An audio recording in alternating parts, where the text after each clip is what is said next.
Ya, Bapak Ibu Saudara sekalian, kita akan melanjutkan dari teks kita, yaitu Lukas 11 ayat 1 hingga ke-13 ini. Pada suatu ketika saya melayani lewat Zoom, dan dalam pelayanan Zoom ini, saudara-saudara, ketika saya menyampaikan renungan, saya diundang oleh gereja di Indonesia, dan pada waktu saya berkhotbah di tengah-tengah laptop saya mati. Wah, saya panik sekali karena terputus di situ, dan saya perhatikan rupanya baterainya laptop ini habis. Dan saya sungguh-sungguh gegap sekali karena kabel menyambungnya tidak ada di situ. Dan saya berusaha mencari dan mendapatkan kembali dia sambung, dan saya bisa melanjutkan. Saudara, ini pengalaman yang tidak baik karena tidak siap menyiapkan laptop dengan baterai bahkan sambungannya, saudara-saudara. Dan satu pelajaran rohani bagi saya, setiap kali saya menyadari hidup ini, kita harus punya relasi, hubungan, kontak dengan sumber kekuatan itu, yaitu Tuhan, Roh Kudus kita. Dan salah satunya aspek yang kita bicarakan adalah doa. Saudara sekalian, di dalam Lukas pasal yang ke-11 ini, saudara, ini dikenal oleh banyak orang Kristen, bahkan para teolog menyebutkan dengan doa Bapa Kami. Dan kita memakai istilah doa Bapa Kami. Doa Bapa Kami atau dalam bahasa Inggrisnya the Lord's Prayer ini, saudara, ini diucapkan oleh Tuhan, diajarkan kepada murid-muridnya, saudara.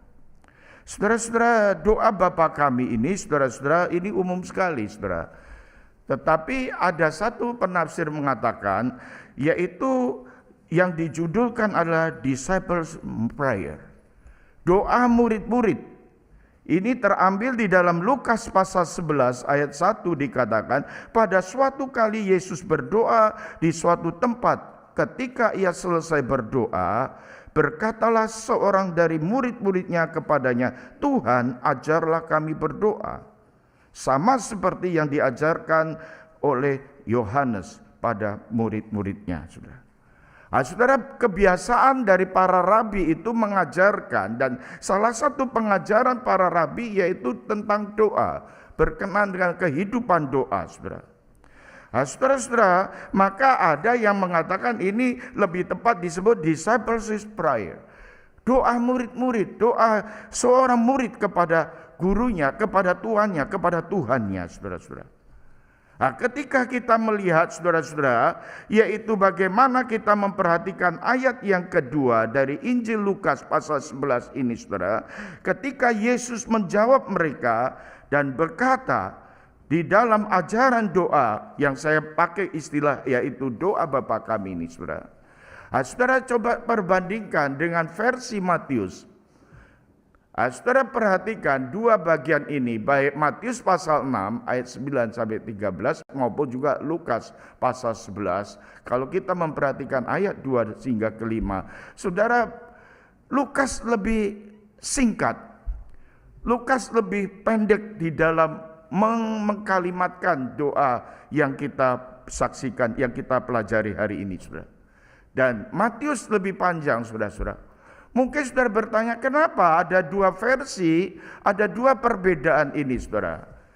Saudara, kita sepakat bahwa Tuhan Yesus itu mengajarkan kepada murid-muridnya melalui pengajaran doa ini, saudara, bukan diajarkan sekali dan selesai, tidak.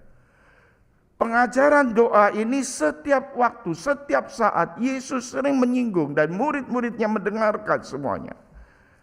Dan boleh dikatakan ini adalah doa yang diucapkan, diulang-ulang, disampaikan kepada para muridnya. Dan kita melihat sekali lagi di dalam pengantar Lukas yang lalu, Lukas itu orangnya sangat ringkas sekali, sangat sistematik karena dia seorang dokter. Dia mengambil inti-inti daripada semua apa yang diajarkan oleh Yesus. Dan sangat logis sekali, sangat masuk akal sekali kalau Lukas meringkas, dan ini memberikan inti daripada doa Bapa Kami yang sama sekali tidak berbeda dengan apa yang dikatakan oleh Matius di sana. Nah, saudara, kembali lagi tentang doa Bapa kami ini. Saudara, doa Bapa kami atau isi doa Bapa kami, kata-kata dalam doa Bapa kami itu bukan sebagai mantra. Hari ini banyak orang Kristen mengulang-ulang doa Bapa kami ini, diulang-diulang di dalamnya dengan satu kepercayaan ada kuasa, dan itu diulang-ulang terus sebagai mantra. Dan pemahaman yang demikian sebenarnya adalah pemahaman yang keliru sekali. Doa Bapa kami ini adalah sebuah pola sebetulnya. Sebuah model, sebuah tuntunan. Dan kalau kita memperhatikan saudara-saudara, ini adalah sebuah model, sebuah pola, artinya kita perlu memahami pola doa yang diajarkan Yesus kepada murid-muridnya. Model yang diajarkan Yesus kepada murid-muridnya. Jiwa atau inti daripada doa yang diajarkan Yesus kepada murid-muridnya. Sehingga saudara-saudara, ini doa ini merupakan suatu sebenarnya adalah ekspresi pernyataan kepercayaan kita, kepercayaan orang percaya merupakan ekspresi daripada ajaran atau teologi yang kita pegang. Saudara, Allah kita itu bukan Allah yang boleh dikatakan seperti gambaran jin Aladin itu, saudara-saudara, ketika ada di dalam satu bejana teko, di situ digosok-gosok, jin itu bisa mengeluarkan kalimat, ajukan pertanyaan dan permintaan itu boleh kita ajukan. Kita bisa minta mobil mewah, kita bisa minta rumah mewah, dan boleh meminta seterusnya, saudara-saudara. Allah kita Allah yang tidak demikian. Allah itu terpahami, tidak percayai bahwa Allah yang eksis, Allah yang berdaulat penuh, saudara-saudara.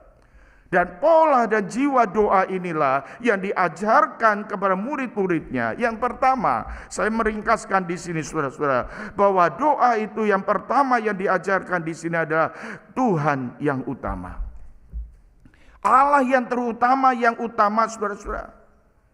Kalau kita memahami pemahaman doa Bapa kami ini, kita bisa menemukan God's first, Tuhan yang utama, yang terpenting di dalam agenda kita bersama, di dalam doa-doa kita ini dibawa kepada Allah first, Allah yang pertama, yang utama, saudara. Maka Tuhan Yesus berkata, carilah dahulu kerajaan Allah dan kebenarannya. Ini pola Allah yang utama dalam hidup kita. Kasihlah Allahmu dengan segenap hatimu, dengan segenap jiwamu, dengan segenap pikiranmu, dengan segenap kekuatanmu. Ini adalah yang utama, yang pertama. Sekali lagi saya katakan di sini adalah doa itulah cerminan dari teologi atau kepercayaan kita. Doa kita itu berurusan dengan Allah. Urusan Allah itu utama, saudara-saudara. Bapa yang dimulai dengan kata Bapa ini menunjukkan yaitu kedekatan, saudara. Saudara, kita harus paham di dalam kepercayaan agama-agama di dunia ini, saudara, termasuk Yahudi, Yudaism, saudara. Sebelum Tuhan Yesus lahir ke dalam dunia, di dalam kepercayaan Yahudi tidak pernah mereka menyebutkan Allah dengan Bapa di dalam doa pribadi, dalam relasi. Dia tidak memanggil Bapa, saudara. Di dalam perjanjian lama, di dalam kepercayaan Yahudi, saudara, mereka menyebut Bapa itu pakai Bapa yang secara umum, Bapa alam semesta ini. Tetapi doa kepada Allah Bapa yang pertama kali menyebut Bapa adalah Yesus sendiri yang mengucapkan. Yesus Kristus yang mengucapkan Bapa, dia memanggil Abba, Bapa. Ada keintiman, ada kedekatan. Tapi jangan lupa bahwa Bapa itu ada Bapa di surga, Bapa yang transenden, Bapa yang melampaui, Bapa yang berkuasa, Bapa yang berdaulat, Bapa yang setia, Bapa sang pencipta, Bapa di surga. Saudara, murid-murid minta di dalam doa berkenaan dengan apa, saudara? Berkenaan kebutuhan, bukan? Tetapi ingat bahwa yang utama adalah Tuhan, Bapa di surga. Selanjutnya dikatakan di sana, yaitu dikuduskanlah namamu. Bapak Ibu Saudara sekalian, Lukas mencatat di sini sudah dikuduskanlah namamu, dan dia lanjutkan datanglah kerajaanmu. Matius menambahkan jadilah kehendakmu. Di sini tidak dipakai itu. Dan saya yakin Lukas ingin menunjukkan ada implikasi di dalam perkataan, yaitu datanglah kerajaanmu. Ini termasuk kehendakmu, apa yang ada dalam kerajaan Allah itu. Saudara sekalian, dikuduskanlah namamu, datanglah kerajaanmu. Maksudnya setiap kita berdoa, hasrat dan pikiran kita, permohonan kita, yang terpenting itu ditujukan kepada Allah yang berkuasa, Allah yang kudus itu. Dia mengatakan datanglah kerajaanmu, artinya Allah yang memerintah hidup kita. Namun bagaimana kita bisa terjadi, bagaimana kita boleh mengalami pemerintahan Allah dalam hidup kita? Manusia harus tunduk, manusia harus taat, manusia harus menyembah Allah. Tapi bagaimana kondisi manusia hari ini? Manusia tidak bisa tunduk, manusia tidak mau taat kepada Allah, justru memberontak, memusuhi Allah, melawan Allah. Saudara-saudara, apa yang harus kita miliki, saudara-saudara? Kita harus memiliki Tuhan Yesus. Memiliki Tuhan Yesus, kita percaya kepada Kristus, kita hidup di dalam Kristus, maka kita harus memiliki keselamatan dan pengampunan dosa, supaya keselamatan itu nyata di tengah-tengah hidup kita, bahkan nyata di tengah-tengah dunia kita, saudara sekalian. Artinya kehendak Allah, kerajaan Allah itu dilaksanakan di dalam kehidupan manusia. Keselamatan dari Allah itu dinyatakan di tengah-tengah dunia ini. Saudara, keselamatan itu boleh datang dalam lingkungan kita, dalam masyarakat kita, dalam keluarga kita, dalam kehidupan pekerjaan kita, dalam kehidupan bangsa negara ini, saudara. Bahkan secara global di dunia ini, menerima keselamatan, menerima Kristus, dosanya diampuni mereka yang taat dan tunduk menyembah Allah. Allah memerintah atasnya. Mari kita berdoa, berfokus pada Allah yang memerintah atas hidup kita, saudara. Berkenaan dengan datangnya kerajaan Tuhan, implikasinya adalah termasuk kehendak Tuhan, keinginan Tuhan. Tuhan mau supaya kita ini boleh melaksanakan, mengalami kehendaknya. Tentu saudara dan saya banyak keinginan, banyak kemauan, saudara-saudara. Manusia ini menjadi dewa atas dunia ini, mempunyai keinginan yang harus dipenuhi, saudara-saudara. Tetapi kita mari menyadari keinginan itu yang terbaik, yang terwujud hanya di dalam hati kita yang diarahkan pada Kristus. Yang utama, Dialah yang menghendaki kehendak Allah yang terbaik. Kehendak itu apa, saudara-saudara? Kehendak itu adalah perintah Allah. Kehendak Allah itu apa, saudara? Moralitas Allah. Kehendak Allah itu apa, saudara-saudara? Keselamatan, saudara-saudara. Kita perlu mendoakan agar hidup kita itu sejalan dengan kehendaknya. Sejalan dengan firman-Nya, perintahnya, kemauannya. Dan ini semakin ditegakkan di bumi, di dalam kehidupan umatnya, bahkan di dalam kehidupan kita bersama. Sewaktu kita berdoa dengan pola jiwa Tuhan yang utama. Bapa kami di surga, saudara-saudara, itulah yang utama. Baru kedua, kalau tadi the first, sekarang the second, yang kedua itu apa, saudara-saudara? Manusia. Saudara dan saya, ini urutan kedua. Kita harus menerima posisi ini di hadapan Tuhan ketika kita berdoa. Tuhan pencipta, kita ciptaan. Tuhan Bapa surgawi, manusia berdosa, perlu diselamatkan, Dia juru selamat kita. Selalu demikian, atas dan bawah, satu dan kedua. Carilah dahulu dan kebenarannya, semuanya akan diberikan kepadamu. Yang kedua ini, saudara.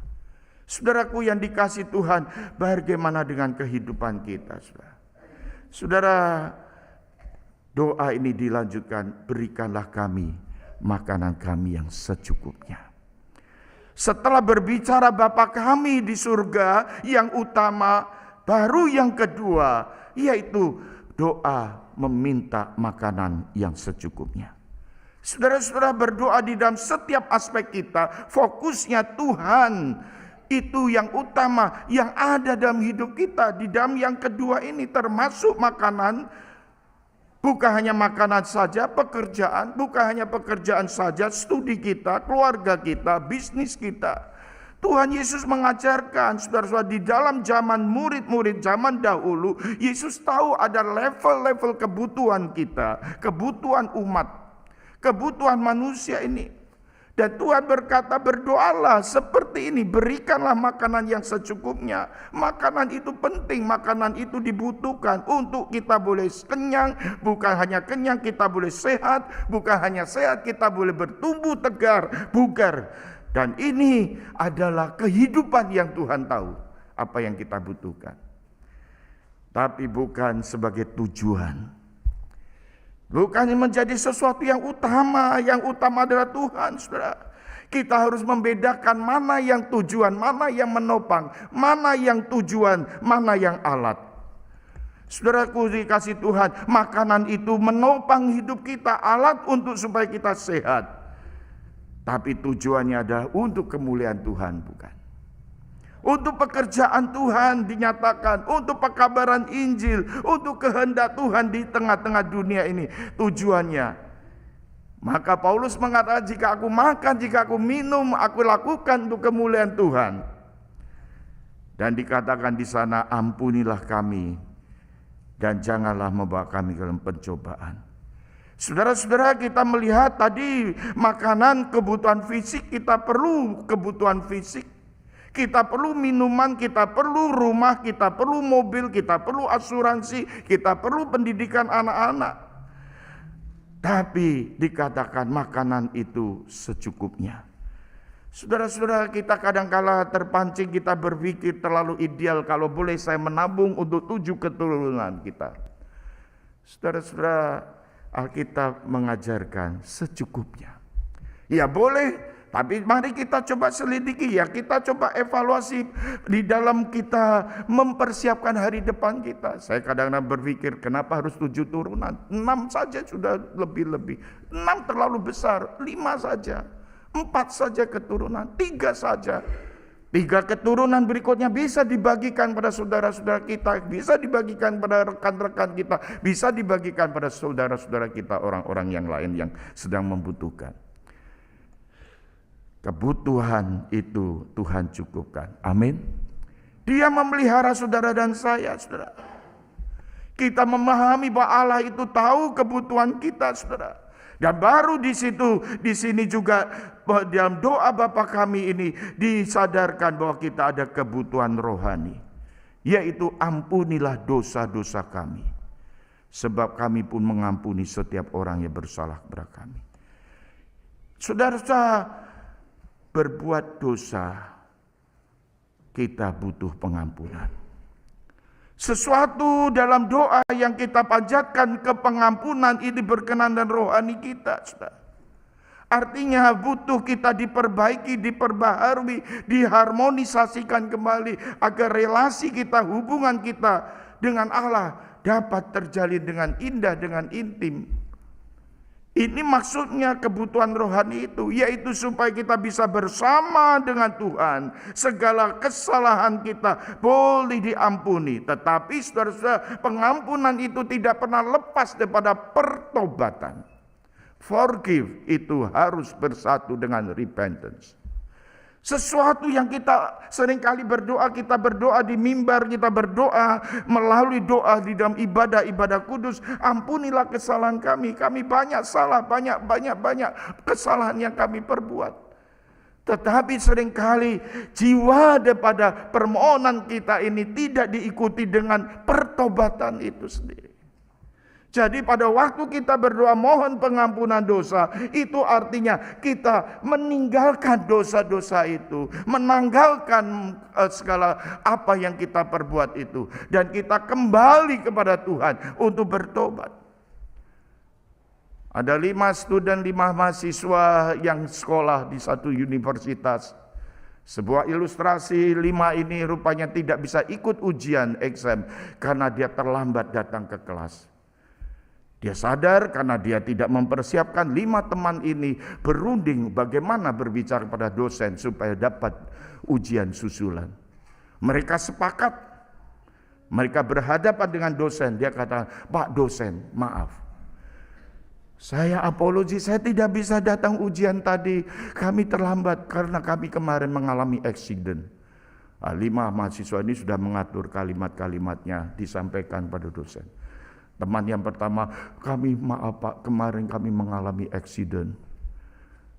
Anak mahasiswa yang kedua berkata, "Kami makan di sebuah restoran seafood, keracunan, udangnya enggak fresh, ikannya enggak fresh."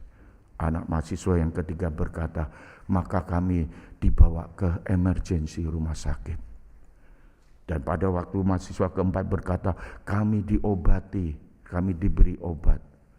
Mahasiswa yang kelima berkata, "Kami sudah datang hari ini setelah diobati. Kami mohon Pak, belas kasihan dapat ikut ujian susulan." Dosen ini berkata, "Silakan masuk." Satu duduk di depan sebelah kiri, satu duduk di sebelah kanan ujung, satu di ujung belakang, satu di ujung kanan belakang, satu di tengah. Ujian kita mulai. Pertanyaan pertama, kemarin restorannya namanya apa, alamatnya mana? 5 orang ini bingung dia. Pertanyaan yang kedua, rumah sakit mana, di jalan apa? Mereka belum sepakat rupanya nih. Dan pertanyaan yang ketiga, dokter beri obat apa? Saudara, 5 ini karena berbohong, mereka tidak bisa menjawab secara bersama. Saudara, doa itu bukan kata-kata yang manis tapi tidak apa adanya, tidak sejujur-jujurnya. Ketika kita mengatakan ampunilah, ketika kita berkata ampunilah dosa-dosa kami, ini berkenaan dengan kejujuran, ketulusan kita, saudara-saudara. Kehidupan anak-anak Tuhan hari ini seringkali kita tutup-tutupi dengan topeng-topeng, sehingga pada waktu Yesus mengajarkan tentang doa, nanti di dalam sisi yang lain Injil Lukas itu berbicara tentang doa Tuhan Yesus itu terlalu banyak. Saya katakan beda dengan Matius, Markus maupun Yohanes, saudara. Lukas itu mencatat 12 doa Tuhan Yesus di dalam Injil Lukas.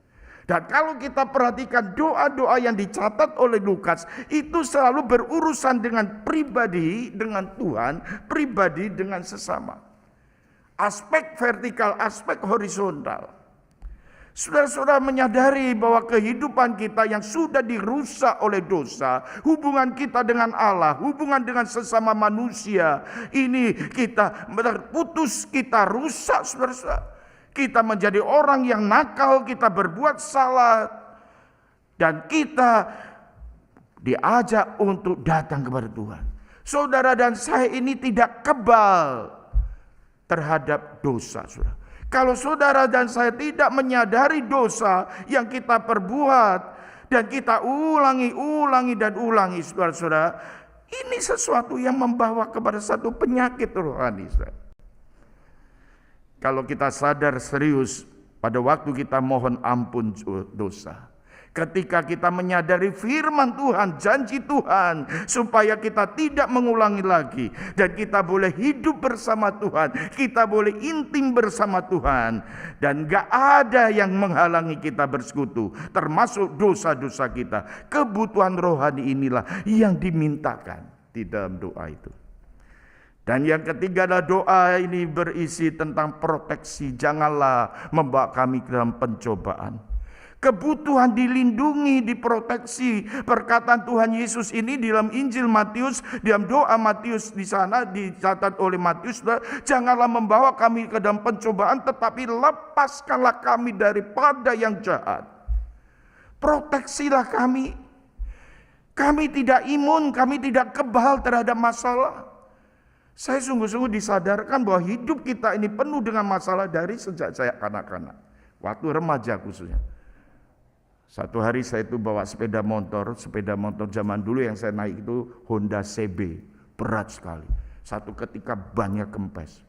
Wah celaka saya tuntun cari tukang ban jauh sekali sampai keringat semua. Saya pertama kali disadarkan oleh tukang ban. Ketika saya tukang ban itu, saya datang, Pak, aduh susah banget ini hidup, bawa sepeda motor bocor bannya gini. Tukang ban itu ngomong, Noilah kamu ini, ya pasti banyak masalah, kalau nggak ada masalah tuh di tanah kusir, kuburan sudah. Sekarang kan kuburan Jakarta bagus-bagus ya Pak Sansan ya, San Diego, Los Angeles, ada Los Angeles nggak di sana? Ada San Diego. Ketika Bapak itu berkata, tuh kalau nggak ada masalah tuh di sana kuburan, tuh di Matraville, tuh di Macquarie, tuh di Rookwood. Kita tidak kebal terhadap masalah di dunia ini, saudara. Saudara dan saya banyak masalah, saudara-saudara. Tuhan izinkan hidup kita dengan banyak masalah, dengan ada masalah, dan kita ada dalam bagian masalah itu, saudara. Itu maka kita diminta untuk proteksi Allah itu terjadi, supaya kita tidak kalah dengan masalah-masalah yang berat itu, saudara. Kita berdoa minta dilindungi dari yang jahat, saudara.